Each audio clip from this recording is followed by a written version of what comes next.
Масей Фергюсън показа на Агритехника 2013 обновени серии на високия клас комбайни Сентора и Делта.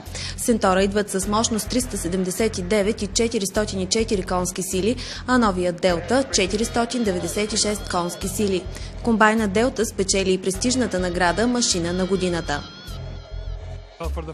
За първи път тук на Агритехника ние правим представяне на новите Масей Фергюсън Делта и Масей Фергюсън Сентора, които са нова генерация при комбайните.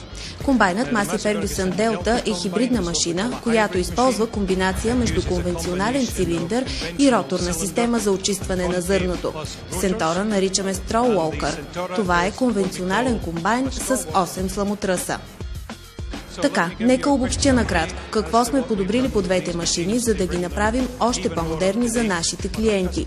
Имаме чисто нова кабина при комбайните с подобрена видимост към полето, защото площите постоянно се увеличават. Подобрен е и комфортът, както и контрола вътре в кабината.